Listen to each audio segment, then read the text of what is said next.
ये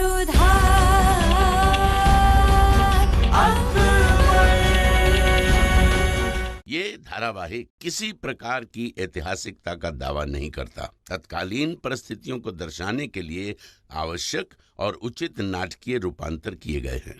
ऐतिहासिक रूप से जोधाबाई के स्थान पर हरकाबाई, हीर कुंवर जैसे नाम इतिहास में प्रचलित हैं। ये धारावाहिक किसी भी सामाजिक परंपरा और पारिवारिक संबंधों का ऐतिहासिक दावा नहीं करता है।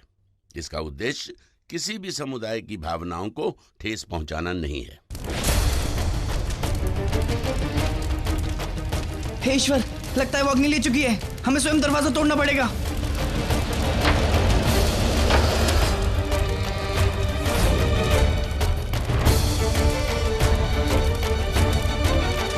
जल्दी करो मान सिंह।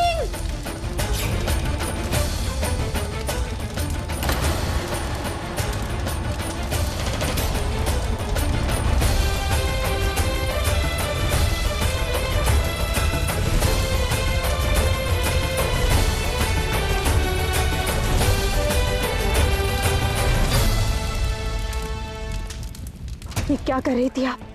आत्महत्या करना चाहती थी? जानती आप आत्महत्या करना कितना बड़ा पाप होता है? और अपने साथ साथ इस मासूम बच्चे और सज्जन में बच्चे की भी हत्या कर रही थी। कैसी माँ है आप? मृत्यु को गले न लगाऊं तो क्या करूं? आपका कानून ही ऐसा है। हम हिंदुओं से कर लिया जाता है। हमारे पास धन नहीं है। कर दो या दंड सहो। कर से छुटकारा पाने के लिए धर्म छोड़कर इस्लाम स्वीकार करो। कर मैं भर नहीं सकती और मैं अपना धर्म छोड़ना नहीं चाहती। मृत्यु को गले न लगाऊं तो क्या करूं? आप लोग को जरा भी दया नहीं आती हम पे। हमारे पास जो होता है सब छीन लेते हैं आप लोग। अब क्या मैं अपनी इच्छा से मर भी नहीं सकती? परंतु हम यहाँ पर कुछ लेने नहीं आए थे। हम तो यहाँ दान करने आए थे। क्या न्याय है आपका? हमारी ही संपत्ति कर के नाम पे लूट लेते हो और हमें ही अपने सामने हाथ जोड़ के खड़ा कर देते हो ताकि अपनी ही संपत्ति में से कुछ हिस्सा हमें दान दे सको और हम आपकी लंबी आयु की प्रार्थना कर सके। हमने कर नहीं भरा तो सिपाही मेरे पति को बंदी बना के ले गए और हमारे घर पे कब्जा करने को कहा है। आप भी मनुष्य हैं, फिर ऐसा क्यों? आप तो महलों में चैन की नींद सोती हैं और हमें घर से बेघर कर दिया जाता है मरने के लिए। जहाँ एक और कहा जाता है हिंदू और मुसलमानों में कोई भेदभाव नहीं किया जाएगा। कर सिर्फ हिंदुओं को देना पड़ता है। कैसा न्याय है ये आपका? ये सब क्या कह रही है? वो सही सब राज्य की बातें, आप इन समय ना पढ़ें। नहीं मानसिक, कोई भी राज्य के नियम प्रजा को प्रताड़ित नहीं कर सकता है। बस कीजिए बेगम साहिबा, ये दया और सहानुभूति का नाटक बंद कीजिए। हमसे ही कर के रूप में लूट लिया जाता है और हमें ही भीख के रूप में दान दिया जाता है। अपने बच्चों के जन्म पर इतना बड़ा उत्सव कर रहे हैं, दान दे रहे हैं, लेकिन दान का ये धन हमारे बच्चों की खुशियाँ लूटकर इकट्ठा किया गया है। कह दीजिए अपने शहंशाह से, मैं अपने बच्चों के साथ आत्महत्या कर लूंगी, लेकिन अपना धर्म नहीं बदलूंगी। मैं हिंदू हूँ और हिंदू ही मरूंगी। सुन लिया बेगम साहिबा आपने? यदि आपकी बात में तनिक भी सत्य है तो आपको न्याय अवश्य मिलेगा। हम आपके पति को स्वतंत्र करवाएंगे और हम आपको वचन देते हैं कि आज के बाद इस कारण से कोई भी स्त्री आत्मदाह नहीं करेगी।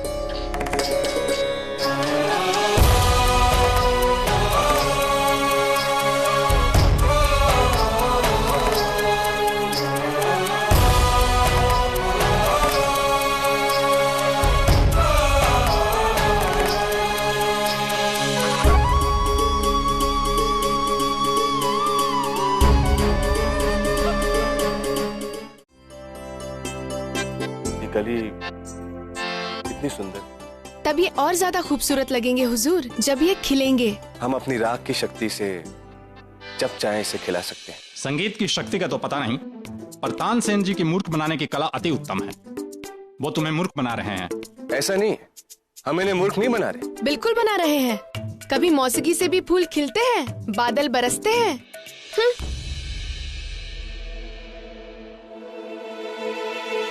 तुम यहाँ भी अपने करतूतों से बाज नहीं आओगे ना महेश दास? वहाँ पन्ना में भी राजा रामचंद्र जी के दरबार में तुम हमेशा हमें परेशान किया करते थे, और अब जब हम यहाँ आ गए तो तुम भी यहाँ पहुंच गए। क्या करें रामधनु पांडे? हाँ, मेरा मतलब है तानसेन। लगता है हमारा साथ विधाता नहीं लिखा है। वहां भी राजा रामचंद्र जी ने मुझे नियुक्त किया था और यहाँ बादशाह ने मुझे रख छोड़ा है। अच्छा, परंतु शहंशाह ने तुम्हें क्यों रखा है? तुम यहाँ कौन सा तीर मारने वाले हो महेश दास? तुम संगीत के महारथी हो और मैं बातों का योद्धा। महल का माहौल खुशनुमा बना रहे इसलिए बादशाह ने मुझे यहाँ नियुक्त किया है। फिर मुझे नहीं लगता महेश दास कि तुम्हारी यहाँ पे कोई आवश्यकता है। क्यों भला? क्योंकि शहंशाह को प्रसन्न करने के लिए उनके बच्चे हैं, हमारा संगीत है। तुम्हारा संगीत भले ही शहंशाह को प्रसन्न कर दे, उनका मनोरंजन कर दे, परंतु मेरी बातें बेगमों का मनोरंजन करती हैं। मुझे देखते ही उनके चेहरे पे मुस्कुराहट आ जाती है। महेश दास, वो तुम्हारी बातों पे नहीं हंसती, तुम पे हंसती है। तुम्हारा वेश, तुम्हारा चेहरा देखकर किसे भी हंसी आ जाए। मुझे आश्चर्य है रामतनु पांडे, अब तक आपको मुझे देख के क्यों नहीं हंसी आई? क्योंकि संगीत एक गंभीर विषय है, साधना है। अजी काहे की साधना? आपकी साधना ने मुझे परेशान कर रखा है। दीपक राग गाकर आग लगा देते हो। बताइए भला, आग लगाना भी कोई भले आदमियों का काम है? मल्हार राग गाकर बिन मौसम बरसात कर देते हैं। आप गाकर मौसम खराब कर देते हैं और मुझे हंसाकर सब ठीक करना पड़ता है। बात है ना?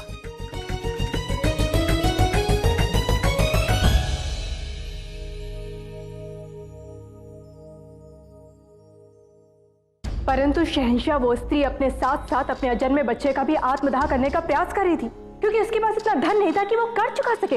यदि उसके पास कोई मार्ग बचता था तो केवल एक, कि वो अपना धर्म परिवर्तन कर ले, और ये उचित नहीं है। बेशक ये जायज है जोधा बेगम। मुगल सल्तनत के कई कायदे कानून हैं जो सालों से चले आ रहे हैं और हमें नहीं लगता कि उसमें कुछ भी नाजायज है। क्षमा चाहते हैं रुकैया बेगम, परंतु समय के साथ साथ नियम और व्यवस्थाओं में परिवर्तन लाना पड़ता है, लेकिन ये तय करना आपका हक नहीं, शहंशाह का है। इसलिए हम यहाँ पर शहंशाह से बात करने आए हैं रुकैया बेगम।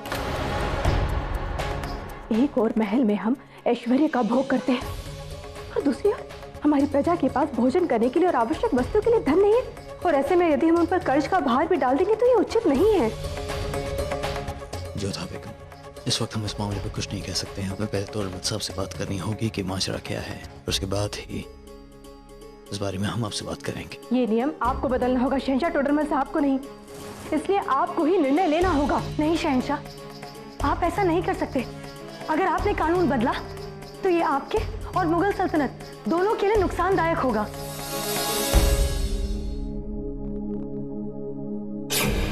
मुझे शहंशाह ने याद किया है। ऐसा नहीं हो सकता है, हमें कोई खबर नहीं है। अब इनको कैसे समझाऊं? आप खुद जाके टोडरमल साहब से पूछ लीजिए। जी।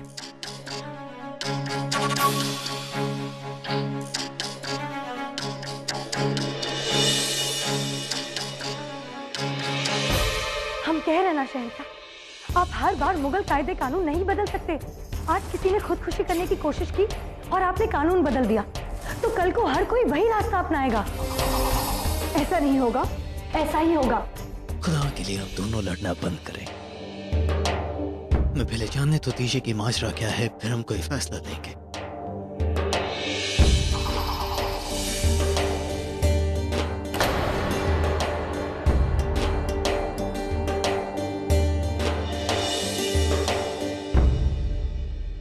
टोडरमल साहब,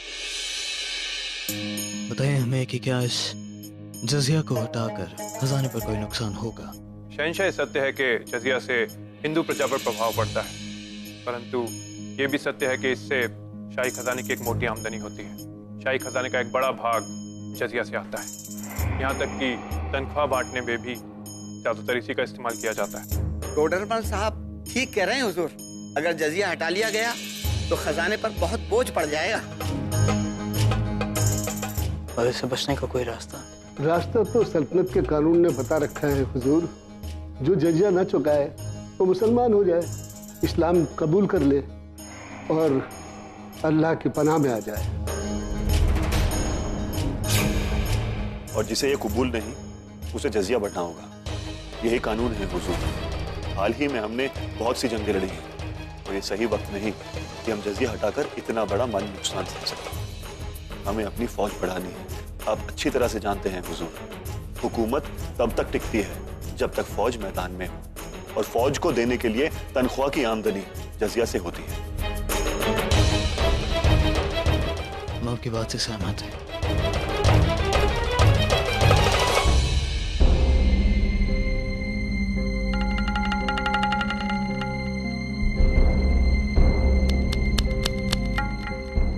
इतनी भीड़ क्यों लगी है यहाँ पर? आखिर बात क्या है? प्रणाम जोधा बेगम, कहिए हम आपकी क्या सहायता कर सकते हैं? हम आपको कुछ देने आए हैं। क्या? अपने हिस्से का कर। क्षमा चाहते हैं बेगम साहिबा, पर हम कुछ समझे नहीं। इसमें समझने वाली कौन सी बात है टोडरमल साहब? इस प्रजा के सभी हिंदू कर भरते हैं, तो हम भी तो एक हारी हुई हिंदू है, इसलिए कर जमा करवाना चाहते हैं।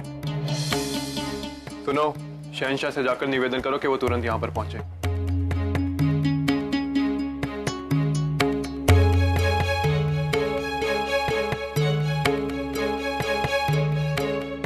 प्रणाम बेगम साहिबा। कहा था हमने शहंशाह को, जजिया बहुत जरूरी है खजाने के लिए। सल्तनत का कितना नुकसान हो रहा था। आप बिल्कुल ठीक कह रही है रुकैया बेगम। सल्तनत को हानि ना पहुंचे, इसलिए हम और इस महल की सारी हिंदू औरतें अपने अपने हिस्से का कर जमा करवाना चाहती हैं।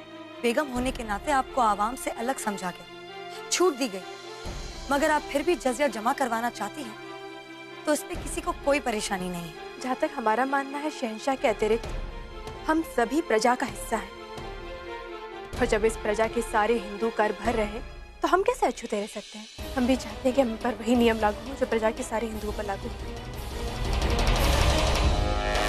ये सब क्या है जोधा बेगम? ये सब लोग यहाँ क्यों इकट्ठा हैं? वो जोधा बेगम अपने हिस्से का जजिया जमा करवाने आई हैं खजाने में। मगर जोधा बेगम, रुकैया बेगम बिल्कुल सही कह रही है, और हम हमारे साथ साथ उस अभागे का भी कर भरना चाहते हैं, जिसे केवल इसलिए बंदी बना लिया गया क्योंकि उसके पास कर भरने के लिए धन नहीं था। शहंशाह, हम चाहते हैं कि आप उसे मुक्त करा दें। ठीक है, उसे रिहा कर दिया जाएगा। लेकिन जोधा बेगम, हम इस मामले पर आपसे बात करने ही वाले थे, तो आपने ये सब क्यों किया? आप जोधा बेगम के लिए मुगल सल्तनत के कायदे कानून नहीं बदल सकते शहंशाह।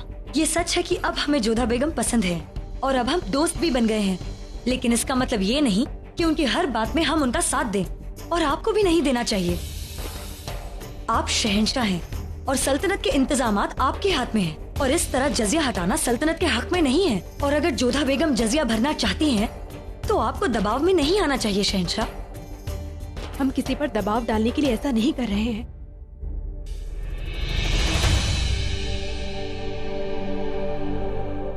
लेकिन जोधा बेगम,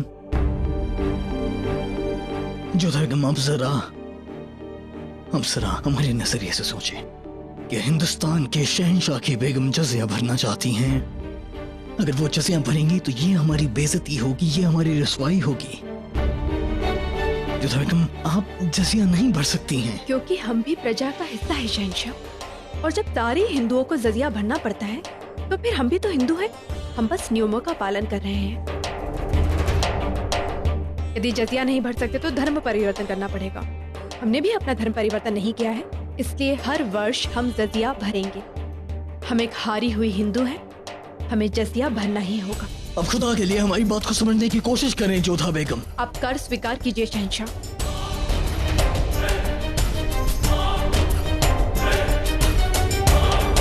ठीक है, अगर आपकी यही ख्वाहिश है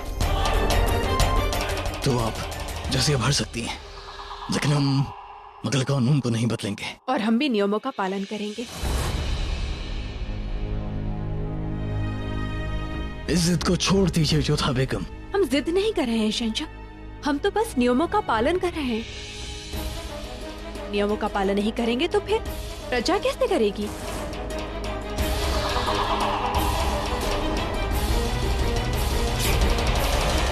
आपका जजिया खजाने में जमा करवा दिया जाएगा। शुक्रिया। क्या रुकैया बेगम ने कर ले लिया? हाँ, और शहंशाह ने स्पष्ट भी कर दिया है कि अब वो क्या? चुप क्यों हो गई जोधा? प्रणाम बेगम साहिबा। जी प्रणाम। आज मैं बहुत दुखी हूँ। क्यों? आप उदास हैं मेरे रहते हुए। अर्थात मैं अपना कार्य ठीक ढंग से नहीं कर पा रहा हूँ, इसलिए दुखी हूँ। कुछ परिस्थितियों को कोई भी नहीं बदल सकता है महेशदास जी, आपका विनोद भी नहीं। क्या मैं आपके किसी काम आ सकता हूँ? नहीं, आप कुछ नहीं कर सकते। आपको मदद तो लेनी ही होगी, करना तो होगा। महल में सब कोई हंसी खुशी रहें, यही देखना मेरा कार्य है। आप रुकैया बेगम के व्यवहार से अप्रसन्न हैं। दो खास बेगमों के बीच में मनमुटाव हो, यह मेरी सेहत के लिए अच्छा नहीं है, इसलिए आपको मेरी मदद तो लेनी ही होगी। आप इतना सब कुछ कैसे जानते हैं? क्योंकि दुख की जड़ का मालूम नहीं रहेगा तो सुख कैसे ला पाऊंगा। क्या मदद कर सकते हैं आप हमारी? आप बस ये देखिए कि मैं कैसे करता हूँ, आपकी समस्या का समाधान हो जाएगा। आज्ञा दीजिए।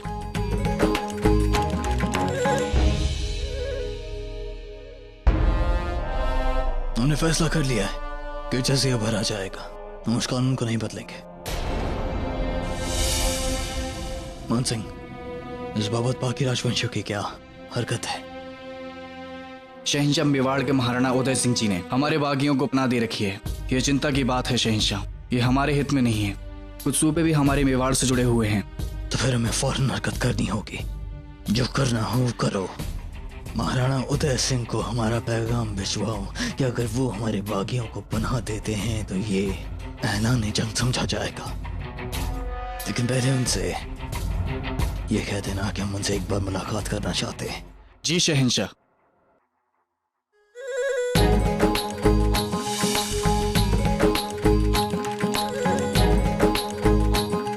शहंशाह और सभी दरबारियों को मेरा प्रणाम।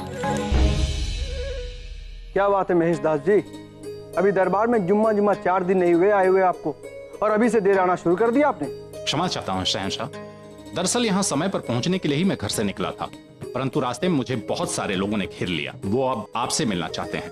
मुझसे मिलना चाहते हैं? मगर क्यों? वो धर्मांतरण करके इस्लाम कबूल करना चाहते हैं। अचानक? उन्हें कह दीजिए कि हम कुछ वक्त बाद उनसे मिलेंगे, कुछ वक्त बाद उन्हें हमारे सामने पेश किया जाए। अब क्या मसला बाकी है? शहंशाह, मेरा निवेदन है कि आप इसी समय उनसे मिल लें तो अच्छा रहेगा। क्यों? ऐसी क्या जरूरी बात है?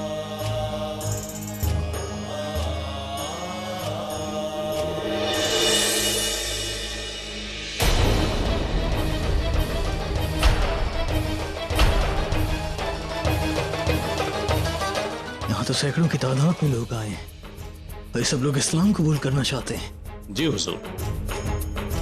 तुरमल साहब, जाइए जाकर देखिए इतनी भीड़ में कहीं किसी के साथ कोई बदतमीजी ना हो। जी शहंशाह। समझ नहीं आता है कि अचानक इतने सारे लोग अपना मजहब बदलना चाहते हैं। क्षमा करें शहंशाह, एक बार आपने ही कहा था कि सभी धर्मों को समान दर्जा दिया जाएगा, किसी के साथ कोई भेदभाव नहीं किया जाएगा, किसी को धर्म परिवर्तन के लिए विवश नहीं किया जाएगा, और शहंशाह का हुक्म ही कानून होता है। पर मेरी समझ में ये नहीं आता कि एक ही सल्तनत में 2 तरह के कानून कैसे चल रहे हैं। मैंने मजबूर कौन कर रहा है? ये तो खुद आए हैं ना। गुस्ताखी माफ हुजूर, ये लोग अपने मन से ऐसा नहीं कर रहे हैं, बल्कि इन्हें मजबूर किया जा रहा है, और इन्हें मजबूर कर रहा है सल्तनत का कानून। खैर, इसमें आप कर भी क्या सकते हैं, सल्तनत का कानून ही ऐसा है। मगर ये गुनाह है। अगर किसी को इस्लाम पर ईमान नहीं तो उसे इस्लाम कबूल नहीं करना चाहिए। ऐसी हालत में भले ही वो मजबूर होकर इस्लाम कबूल कर ले, लेकिन इस्लाम उसे कबूल नहीं करता है, ये खुदा को गवारा नहीं। तो आपको कोई कदम उठाना होगा। आप जिल्ले इलाही हैं, खुदा की परछाई। जो चीज खुदा को पसंद नहीं वो आप कैसे होने दे सकते हैं? इंसान को अपना खुदा खुद चुनने दीजिए, उन्हें मजबूर मत कीजिए। क्योंकि जलालुद्दीन मोहम्मद अकबर के लिए उनकी बेगमों की बात मायने रख सकती है, परंतु एक शहंशाह के लिए उसके प्रजा की खुशी ज्यादा मायने रखती है।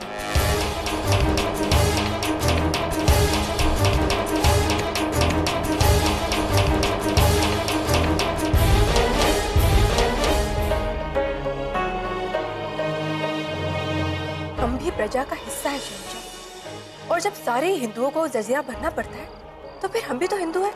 हम बस नियमों का पालन कर रहे हैं। यदि सल्तनत की बेगम होकर हम नियमों का पालन नहीं करेंगे तो फिर प्रजा कैसे करेगी? हम भी तो एक हारी हुई हिंदू हैं। नहीं जोधा बेगम, आप हार नहीं सकती हैं। आप कभी शिकस्त नहीं खा सकती। जोधा बेगम यहाँ कहाँ है शहंशाह? आप यहाँ? क्षमा चाहता हूँ शहंशाह, पर मेरी समझ में नहीं आ रहा कि ये जगह कौन सी है। ये इंसाफ का तराजू है। जब भी हम कोई फैसला नहीं ले पाते हैं, हम यहाँ आते हैं उस फैसले को करने के लिए। आज भी हम यहाँ आए अपना फैसला तोलने के लिए।